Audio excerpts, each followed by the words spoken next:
Okay, now that we've captured the handshake, all we need to do to crack the WPA key is to create a word list.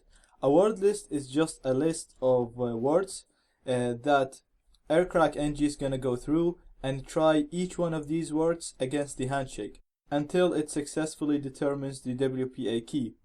So the better your word list is, the more your chances are of cracking the WPA key. If the password wasn't there in your word list file, you will not be able to determine the WPA key. Now I've attached a list of ready word lists that you can just download and use, or you can create your own word list using this video tutorial. We're going to use a tool called Crunch. It's basically just a script that you specify the characters that you want in the passwords, and it'll create all possible combinations of these passwords.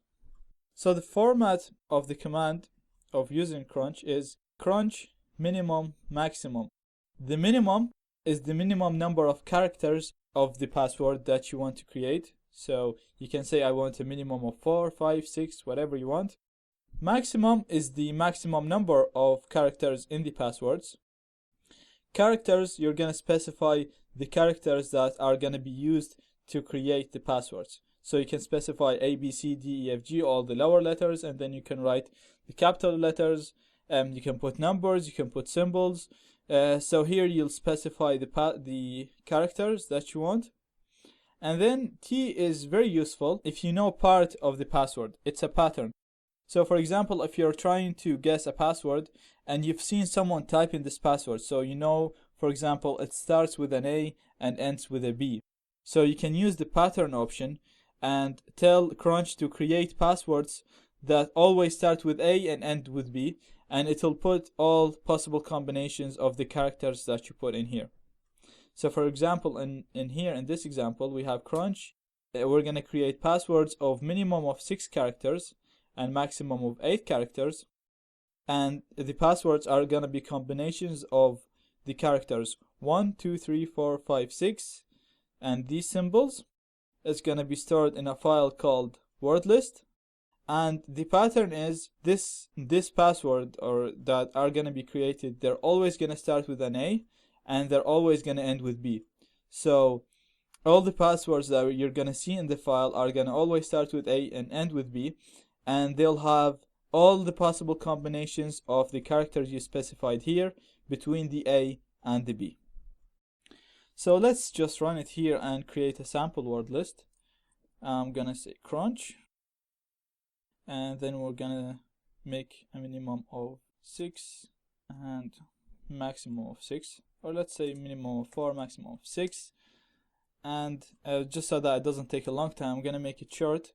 I'm gonna put the characters. So I'm gonna just put 1, 2, 3 AB.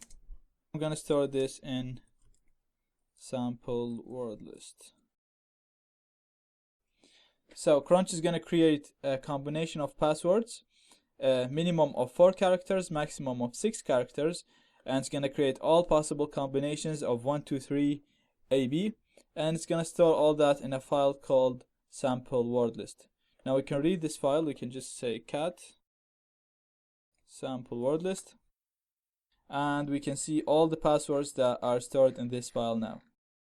So that's all the passwords that Crunch created for us. So you can see it was 19,375 combinations possible from only 1, 2, 3 AB. Obviously, the bigger the password that you put, the more characters you put, the more passwords that you can make, and the more space they're gonna take. So let's just have a look on the pattern option. So we'll go crunch. Let's say a minimum of 5 and a maximum of 5. So all passwords, I want them to be 5 character long, and then I'll put the characters, which are 1, 2, 3 AB like before, and then I'm gonna add the T option, which is the pattern. And I'm gonna say I want a password start with an A and end with a B, and I want all possible combinations of my characters between the A and the B. And then we're gonna specify the output file, and let's call it pattern word list. And you can see here it's going to create 125 passwords. And let's have a look on them. And as you can see here, it's always starting with an A and always ending with a B. So you can use Crunch now to create your word list. And in the next video, we're going to use the word list and the handshake file to determine the actual WPA key.